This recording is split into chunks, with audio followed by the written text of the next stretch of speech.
Greetings everybody, I'm recording this video at 12:30 a.m. the day before I leave to go to PorkFest, so this will be my last video until the end of it. I may record some while I'm there, although I don't have any definite plans at this point. But this video is not going to be about PorkFest so much as the new movie Superman. Uh, I'm not a huge geek, but I grew up watching the cartoons and I wanted to see it.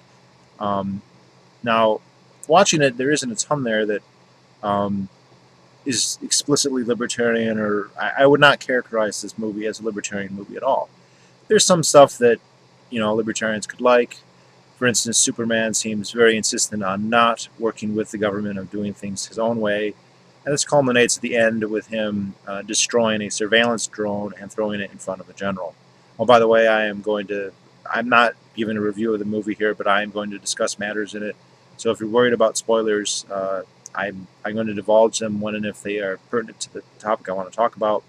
So, uh, you know, if you're worried about them, then you should stop watching. I thought that little segment, and that's at the end of the movie where he destroys a surveillance drone. It's hard to see how that was not at least slightly a political commentary. But other than that, there isn't a great deal that is specifically libertarian. Um, but there is something in the science fiction history of Krypton element of this that I thought was very pertinent, and especially when we are discussing or debating, the long-term goals in society. I'm not talking about political issues in the near term, but in the long term. How is humanity best to suppress or escape entropy? Um, Now, I have not read any comic books. Most of my knowledge from Superman comes from having read Wikipedia articles and having watched the animated series. Actually, which actually I have right here. I bought it and watched it work this spring, basically.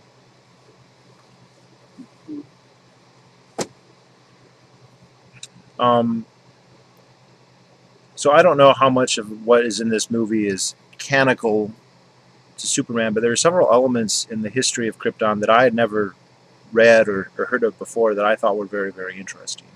One of the problems I've always kind of felt with the Superman narrative, as it's been told that I've heard, is it's very interesting that these Kryptonians, Superman is from a planet called Krypton, and they are a highly advanced spacefaring civilization capable to traverse space relatively easily. And what's interesting is that on their home planet, they are basically normal. They have a red sun, and on that planet, they have no special abilities other than their high science. But on planets, on the majority, it seems, in the universe, when they are closer to yellow stars and also blue stars, I'm told, um, they basically become gods. Their physical abilities are magnified, not infinitely, but enormously. Um, and I always found that very hard to swallow, because if they were spacefaring and traveling to other planets would make them essentially godlike or vastly more powerful than they were normally, without, you know, losing any of their intelligence, why wouldn't they all have done that years before? Why is Superman the only one, or nearly the only one, and him mostly by accident to have escaped? This doesn't seem to make any sense. I mean, just imagine if going to the moon would give people godlike powers. Even with the technology that we have today, people would be trying to get there, like Haitians to Miami, or more so. We'd all be trying to get there, and so it always struck me as very odd. How could they be so powerful? How could they have all this ability to go across space and travel to other planets, and on other planets they'd have all this power, and yet they never did this? And actually, there was never, in any of the Superman reiterations that I've heard before, was there any kind of explanation as to why this would be. But in the movie, there was. Um, there's a lot of exposition by actually a computer program of Superman's father, Jor-El, who was played by Russell Crowe. I thought very well, actually. He explains that the Kryptonians actually had explored space, but at some point in the distant past, and very likely over 100,000 years before the events of this, Um, they established strict 100% artificial population control. So the act of couples marrying and having children was abolished in favor of a scientific system where, you know, human, not human, but the Kryptonian babies were essentially grown based off of some kind of blueprint, very oddly derived from what looks like the fossilized skull of a hominid, some kind of Australopithecine, presumably a common ancestor of the Kryptonians that suspiciously looks a lot very similar to human common ancestors. Uh, and that they had established this process hundreds of thousands of years in the past, and that people are bred for a specific purpose. So you're going to be a scientist, you're going to be a leader, you're going to be a warrior, or a soldier, or a general. Um, and this is something that seems very logical, and there's a lot of people in our world today who actually would strive towards a society like that.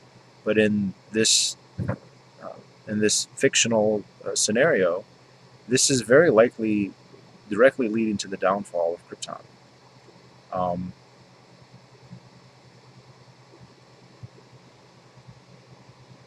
Jor-El gives a narrative where he says they lose something, the ability for people to aspire to be more than what they're created, what they were born to be, more than what society wanted them to. They have ambition for something greater. In some of the previews, this narrative is actually used, and it's kind of used in the implication that he's referring to Superman and saying Superman on Earth should be aspire to something greater. Or he's really talking about more generally, and within Kryptonian society, that there's no ambition at all. Everyone is, you're born to do this and this and this. And this explains, I think, why their society goes extinct, because without that ambition, without that drive to discover, to do more, people are just like, look, I'm in Krypton, that's what I do. Now, the main antagonists, and I think it's fair to say it's more of a group than a person, it's basically a vestige of Kryptonian society, is General Zod and his minions, who are all themselves soldiers, although one of them appears to be a scientist. When they follow Superman to Earth, of course, they gain superpowers as well. They become essentially gods. Now, their first reaction isn't to be like, oh my gosh, this is amazing, we're gods.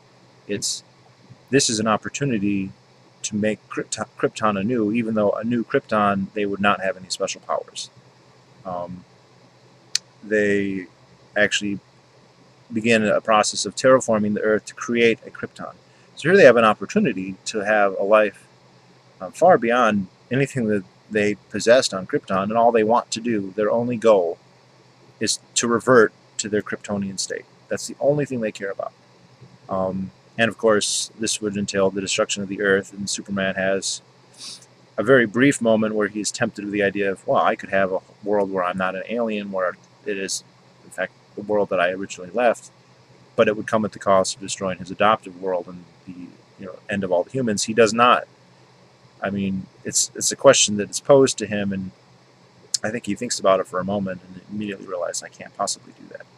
And he even says, Krypton had its chance.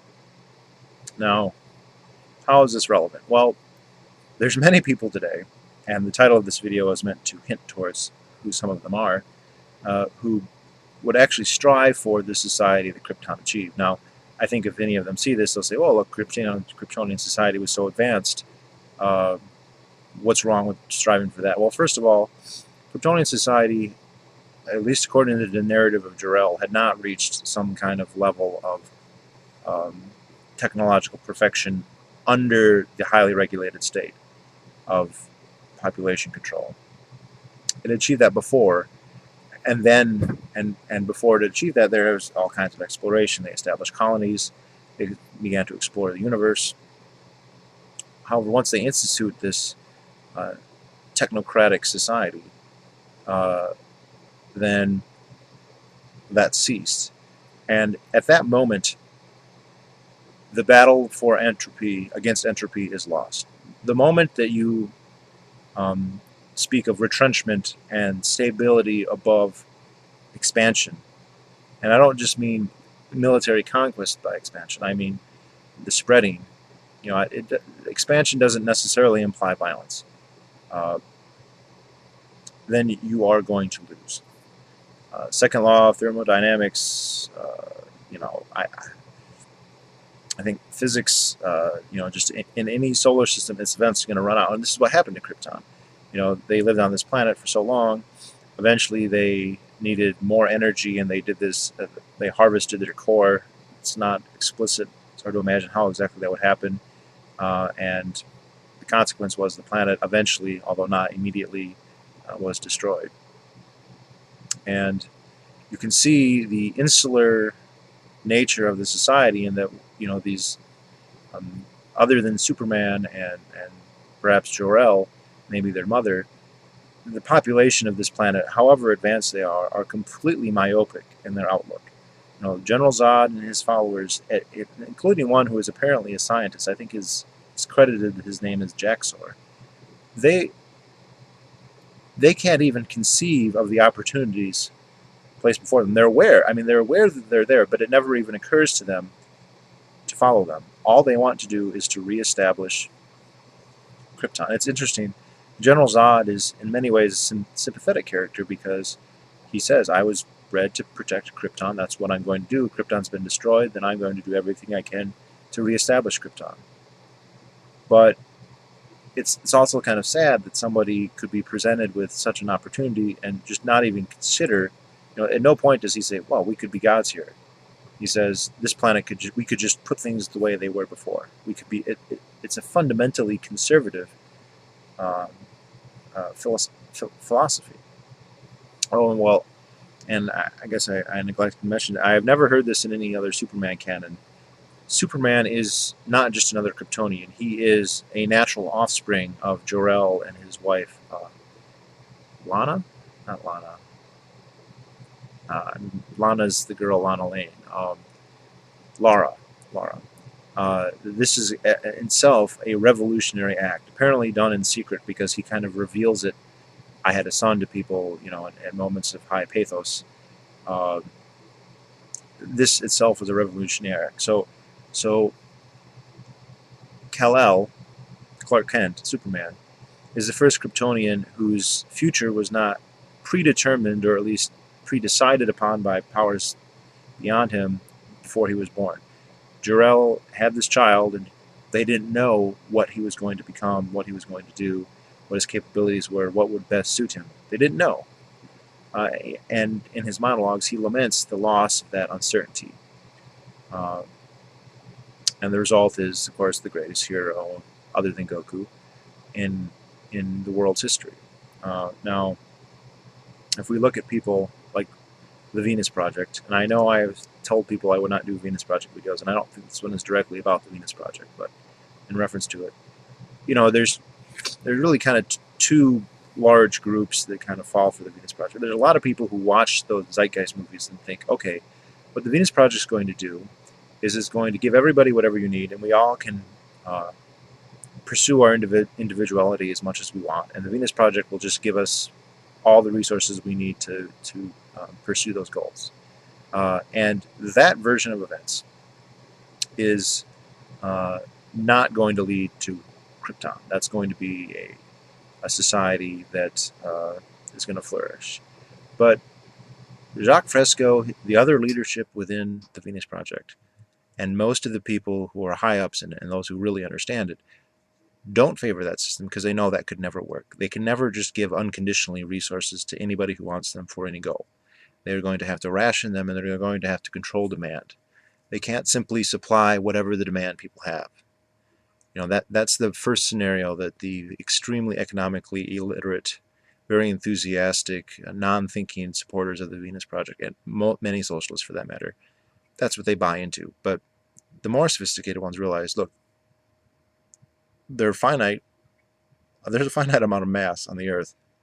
There's no way that we can just snap our fingers and grant every demand anyone might have.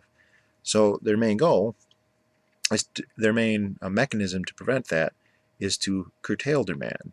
And they're going to do this quite explicitly through either social or genetic or preferably both in conjunction, engineering of people. They're going to engineer people at every level possible so that they only want certain things. And so they are advocating the Kryptonian society from the movie. The society where you look on any of my Venus Project videos, you can find comments after comments after comments of people vociferously advocating precisely this. Um, Jacques Fresco is famous for saying that people should not be allowed to have opinions. I thought that was very interesting, by the way.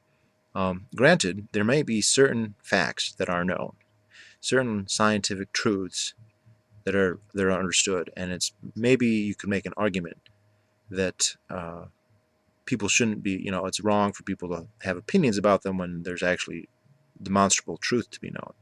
Assuming that's possible. But unless you assume that all truth is known, there are going to be opinions on issues where the truth is not clear. So maybe there are certain things that we do know for sure, but there are some things that we don't know. And on those issues, are we just supposed to have no idea, or are we supposed to have some kind of, conjecture, an opinion, so to speak? I think the implication when Fresco says that, it can only mean that he thinks that he literally knows everything, that his supporters can hear that and not recognize it as the most paramount conceit imaginable is beyond me. So, unless we have omniscience, that statement and that belief is not only conceited, but it's authoritarian and totalitarian. And the society that they advocate is one that will fail in the long run, even assuming that they could get to the point where we could provide for people materials needs to a degree equal to what we do today. That society, that is retrenchment. That is where our resistance to entropy ossifies, as to take a very Butler-Schaeffer approach to it. If you read his book Boundaries to Order, he talks about this quite a bit. In a static equilibrium universe where nothing changes, perhaps that society could endure indefinitely. But we do not live in a static universe. We do not live in an equilibrium. The universe, and I don't mean that just in an economic sense, the universe is always changing and evolving.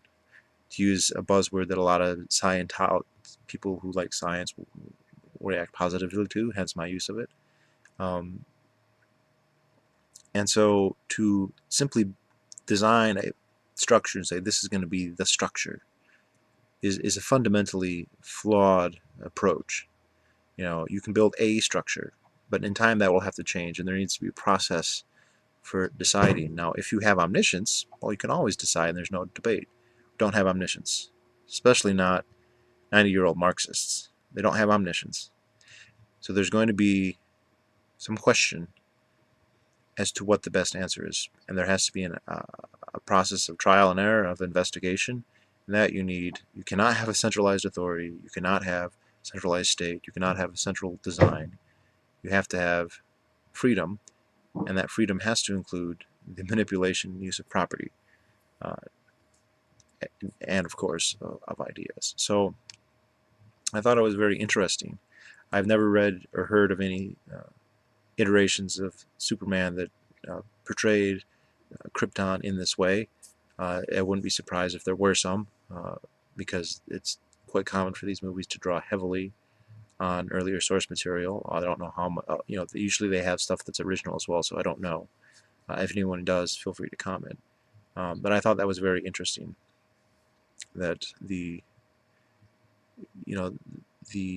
technologically advanced, but and very technologically, I mean, the technology that they are depicted as possessing is amazing, far, far beyond that of Earth, far, far beyond what we can plausibly even describe as science. It's essentially magical, the extent of their abilities. And yet, because they are so designed, because it is so centrally planned, it is a society that commits suicide, quite literally. and is so myopic in its outlook, so close-minded, that even when it has opportunities to escape that, it it destroys them. I mean, let's assume that Zod had succeeded. They would have created a new Krypton on Earth where they wouldn't have had any superpowers. And then what? They would have, in the plot, they would have regenerated the population exactly as it was before, and eventually they would have destroyed the Earth, and it would have been the same thing all over again.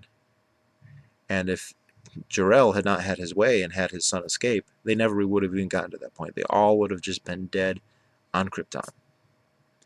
Uh, the second chance only happened because somebody violated the laws. Somebody um, reneged on the social contract and went off on his own way. Well, actually sent his son off in his own way. Well, even to have his son in the first place, apparently, it was an act of more or less treason. I mean, he was,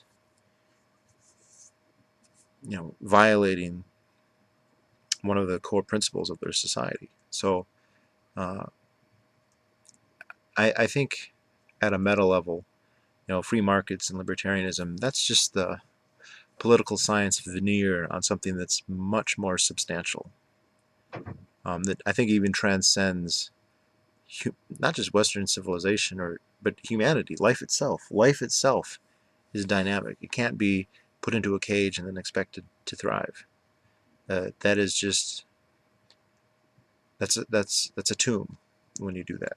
So I thought that was interesting. I enjoyed the movie. A lot of people, the only criticism I'm really hearing is people think there's too much action. Well, I saw it in 3D IMAX, and I'm tell you what, I'm not willing to spend $17 to go watch an adaptation of a Jane Austen novel. If you want that, you can watch PBS. If you're going to go to the theater and you're going to watch a movie about Superman, he's Superman. He's not Bobby Fischer. All right, I want to pay that ticket. I want to see Superman in battle with other super beings and with machines, and you get that in spades here. I don't think it's overdone at all. I had a great time watching it. I actually went out and bought the soundtrack as soon as I was done, and just about blew out my eardrums listening to it on the way home. So I don't consider it a libertarian movie, so to speak.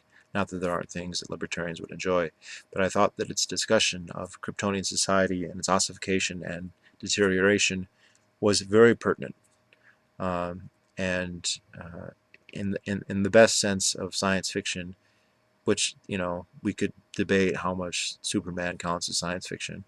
And another thing I really liked also about the depiction of Kryptonian society is the very, very elaborate costumes. I think that's intended to show a very, very sophisticated, highly, um, ornate society, a society with a lot of history, and yet that's become kind of like a prison for them, where they're stuck because they have developed to a point, and then they thought they had it pretty much perfect, and then they just said, okay, this is how it's going to be, which is what people today, some people say we're at that point now, a lot of other people are saying that they want to get to that point, and I think that those people are wrong. So that's it.